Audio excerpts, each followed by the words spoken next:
안녕하세요. 12월 10일 금요일입니다. 다 같이 하나님께 우리의 신앙을 고백합니다.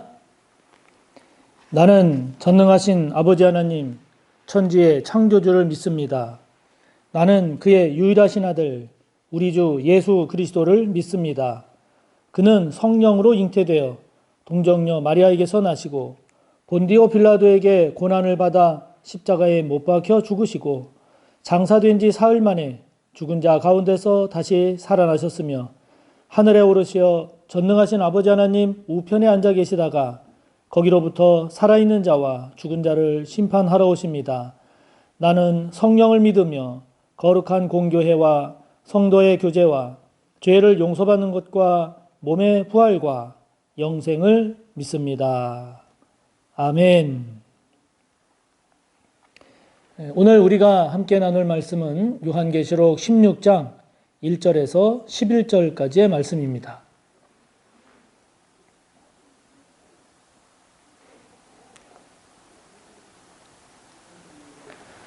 요한계시록 16장 1절부터 11절까지의 말씀 봉독하겠습니다. 또 내가 들으니 성전에서 큰 음성이 나서 일곱 천사에게 말하되 너희는 가서 하나님의 진노의 일곱 대접을 땅에 쏟으라 하더라. 첫째 천사가 가서 그 대접을 땅에 쏟음에 짐승의 표를 받은 사람들과 그 우상에게 경배하는 자들에게 악하고 독한 종기가 나더라. 둘째 천사가 그 대접을 바다에 쏟음에 바다가 곧 죽은 자의 피같이 되니 바다 가운데 모든 생물이 죽더라. 셋째 천사가 그 대접을 강과 물 근원에 쏟음에 피가 되더라. 내가 들으니 물을 차지한 천사가 이르되 전에도 계셨고 지금도 계신 거룩하신 이여 이렇게 심판하시니 의로우시도다. 그들이 성도들과 선지자들의 피를 흘렸으므로 그들에게 피를 마시게 하신 것이 합당하니이다 하더라. 또 내가 들으니 제단이 말하기를 그러하다. 주 하나님 곧 전능하신 이시여 심판하시는 것이 참되시고 의로우시도다 하더라. 넷째 천사가 그 대접을 해에 쏟음에 해가 권세를 받아 불로 사람들을 태우니 사람들이 크게 태움에 태워진지라. 이 재앙들을 행하는 권세를 가지신 하나님의 이름을 비방하며 또 회개하지 아니하고 주께 영광을 돌리지 아니하더라. 또 다섯째 천사가 그 대접을 짐승의 왕좌에 쏟으니 그 나라가 곧 어두워지며 사람들이 아파서 자기 혀를 깨물고 아픈 것과 종기로 말미암아 하늘의 하나님을 비방하고 그들의 행위를 회개하지 아니하더라. 아멘. 이제 마지막 재앙인 일곱 대접의 재앙이 이제 펼쳐집니다. 마지막 재앙입니다. 어제도 말씀드린 것처럼 이 마지막 재앙이라고 하는 것이 단순히 순서적으로 끝이다, 마지막이다 라고 하는 그런 차원을 넘어서 지금까지의 모든 재앙들에 이어서 이제 이 재앙을 통한 하나님의 철저한 그리고 최종적인 완전한 궁극적인 이런 심판이다 라고 하는 그런 의미를 갖지요. 그런데 이제 우리가 이 일곱 나팔의 그 일곱 대접의 이 재앙을 가만히 이렇게 좀 유심히 잘 살펴보면요. 앞선 일곱 나팔의 재앙과 그 순서나 내용에 있어서 유사합니다. 비슷합니다. 그 순서도 일곱 나팔의 순서가 지금 일곱 대접의 재앙에 나타나고요. 또 내용적인 측면에서도 일치합니다. 그런데 차이점이 뭐냐면 일곱인, 일곱 나팔, 일곱 대접. 이게 순서는 같은 측면이 있지만 강도가 점점 세집니다. 그리고 범위가, 그 재앙의 범위가 점점 커집니다. 그래서 전에도 말씀드렸지만 일곱인의 재앙에서는 재앙의 범위가 4분의 1, 25%였다면 이제 일곱 나팔의 경우에는 3분의 1, 33.3% 이렇게 되는데 일곱 대접에 있어서는 같은 내용의 재앙이 전체로 이렇게 확대됨을 볼 수 있습니다. 그리고 이 일곱 대접의 재앙의 내용들을 보면 출애굽기에 나오는 하나님께서 행하신 10가지 재앙들, 그 재앙들과도 이렇게 유사한 내용들이 소개가 되고 있습니다. 자, 이러한 7대접의 재앙들 가운데 오늘 우리가 본 본문에서는 이제 첫 번째부터 5째 대접까지의 재앙이 나오는데요.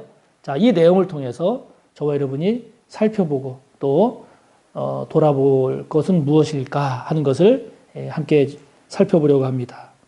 자, 먼저 1절부터 4절을 보면 첫째부터 셋째 대접의 재앙, 그에 따른 사건들을 소개하고 있습니다.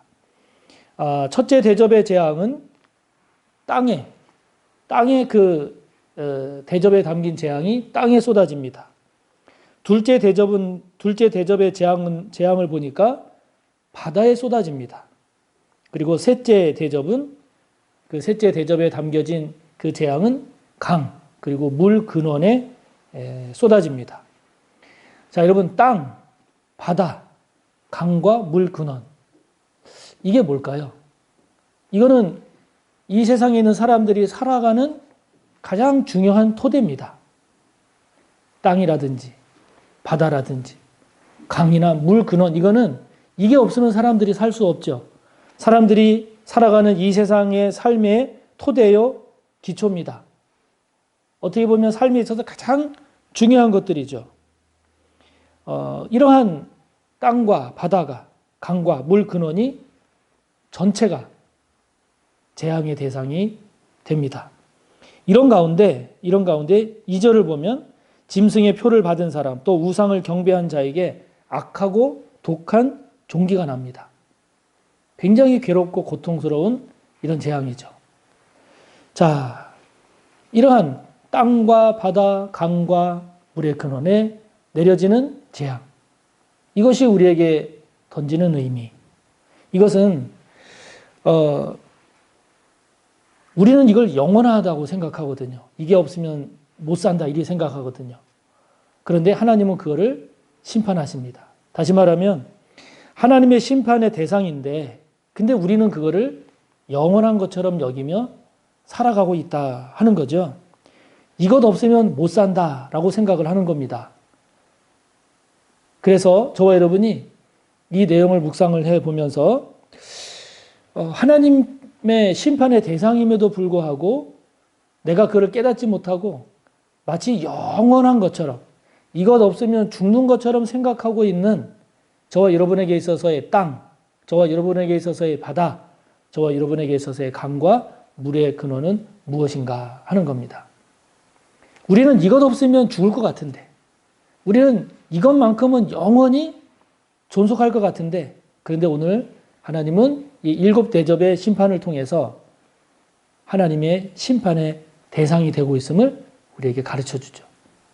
저와 여러분이 이런 믿음의 눈, 영적인 눈을 뜨고 또 바라볼 수 있는 저와 여러분이 되기를 바랍니다. 그래서 우리가 바라볼 것은 하나님이고 우리가 놓지 말아야 할 것은 하나님의 말씀이요 뜻인데 그렇지 못하고 그것이 아닌 이 세상에 있는 땅, 바다, 물, 강 이러한 것들을 마치 하나님처럼 영원한 것으로 이것 없으면 죽는 것으로 생각하며 살아가고 있는 모습은 없는가 돌아보면서 다시 하나님의 백성으로서의 그러한 모습을 잘 회복해가는 저와 여러분이 되기를 바랍니다. 그러면서 5절부터 7절에 보면 이러한 하나님의 심판이 갖는 특징이 나옵니다. 하나님의 심판은 어떤 특징을 띠는가? 거기 5절을 보면 의로우시다 그랬습니다. 6절을 보면 합당하니이다 그랬습니다. 7절을 보면 참되시고 의로우시다 그랬습니다. 하나님의 심판은 이와 같은 특성을 지닙니다. 3가지 특징이죠. 의롭습니다. 합당합니다.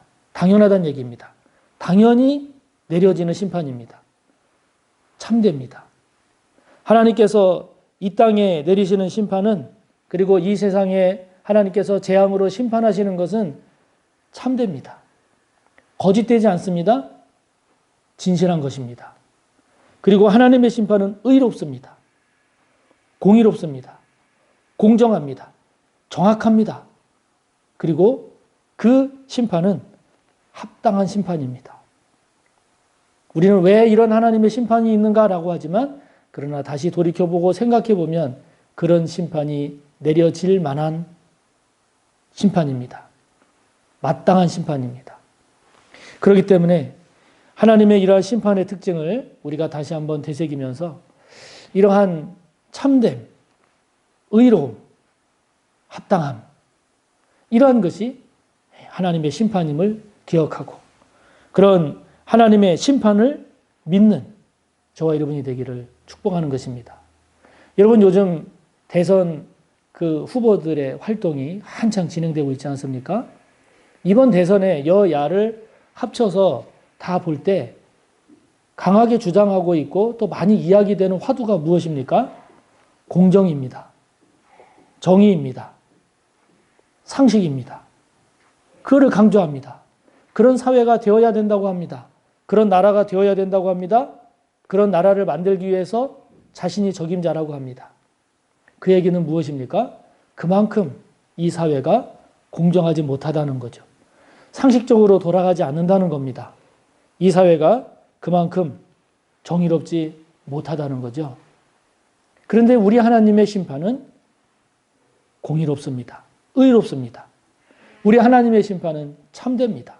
우리 하나님의 심판은 합당합니다. 여러분, 이걸 믿으시나요? 하나님의 이러한 심판을 믿으시나요? 이러한 심판이 있을 거라는 것을 인정하시나요? 이런 심판이 있음을 믿고 사시나요? 바라고 축복하기는 이러한 하나님의 참되고 의롭고 합당한 심판이 한순간의 심판이고 끝나는 게 아니라 영원한 심판이라는 것, 최종적인 심판이라는 것, 궁극적인 심판이라는 것에 우리가 유념해야 됩니다. 그것을 묵상해 보면 하나님의 심판이 얼마나 무서운 것인지, 하나님의 심판이 얼마나 감사한 것인지, 하나님의 심판이 얼마나 복된 것인지도 깨닫게 되죠. 여기서 우리가 한 가지 기억해야 할 것은 하나님의 심판이 이렇게 참되고 의롭고 합당한 것이지 저와 여러분이 하나님 대신에 이러한 심판자가 되어서는 안 된다는 거죠. 그래서 우리가 원수를 사랑하라 하는 이 하나님의 말씀도 최종적인 심판을 하나님께 맡길 줄 아는 저와 여러분이 되어야지 저와 여러분이 하나님 자리에서 영원한 심판자로 그렇게 자리매김을 하면 우리가 하나님 노릇하게 되는 그러한 결과가 되어서 그것은 오히려 하나님의 뜻을 가로막고 하나님의 영광을 가릴 뿐만 아니라 하나님께 바르게 쓰임받지 못하는 우리들의 실수가 되고 맙니다. 저와 여러분, 우리가 하나님을 두려워해야 하는 이유, 그것은 하나님의 심판이 있기 때문입니다. 우리가 하나님의 말씀에 순종하고 하나님의 말씀을 붙잡아야 되는 이유, 그것은 하나님의 심판이 있기 때문입니다. 이 심판을 가볍게 여기지 말고 이것을 그냥 우습게 생각하지 말고 믿고 인정하고 또 그렇기 때문에 그것에 기초해서 살아갈 줄 아는 저 여러분이 되기를 바랍니다. 이어지는 8절부터 11절까지는 이제 넷째, 다섯째 대접의 재앙이 이어지는데요. 네 번째 대접의 재앙이 쏟아지는데 그 대상은 태양입니다. 다섯 번째 대접에 담겨진 그 재앙이 쏟아지는데 그것의 대상은 짐승의 왕자입니다. 짐승의 권자입니다. 다 하나님의 진노가 하나님의 그 재앙이 태양에 짐승의 왕자에 쏟아집니다. 그런데 여기 8절부터 11절까지의 내용을 보면 이렇게 하나님의 진노가 쏟아지는데도 불구하고 하나님의 이름, 하나님을 비방합니다. 회개하지 않습니다. 9절과 10절을 보면 나오죠. 그래서 이걸 보면 여러분 회개라고 하는 이 단어를 이 개념을 우리가 놓쳐서는 안 됩니다. 왜냐하면 회개라고 하는 이 개념을 우리가 놓치지 말아야 하는 것은 회개하지 않는 것을 보면 다시 말하면 이 회개라고 하는 것이 결국 하나님과의 관계를 결정하는 하나의 기준이 되기도 합니다. 다시 말하면 회개를 하지 않으면 않을수록 그 사람은 하나님과 멀어지는 관계에 있음을 알 수 있습니다. 회개를 하는 자이면 하는 자일수록 하나님과의 관계가 가깝고 밀접한 사람임을 알 수 있습니다. 여기선 지금 회개하지 않는다고 하지 않습니까? 그렇다면 저와 여러분 요즘 회개하시나요? 요즘 저와 여러분이 회개하고 있는 죄악은 무엇입니까? 저와 여러분이 아직도 회개하지 않으려고 하는 그런 모습은 없는지요? 하나님의 재앙이 쏟아짐에도 불구하고 회개하지 않는 이런 사람들이 아니라 회개하고 그래서 하나님께 가까이 가고 하나님과의 관계를 늘 새롭게 할 줄 아는 저와 여러분이 되시기를 축복합니다.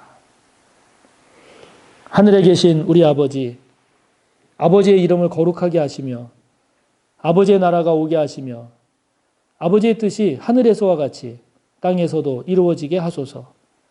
오늘 우리에게 일용할 양식을 주시고 우리가 우리에게 잘못한 사람을 용서하여 준 것 같이 우리 죄를 용서하여 주시고 우리를 시험에 빠지지 않게 하시고 악에서 구하소서. 나라와 권능과 영광이 영원히 아버지의 것입니다. 아멘.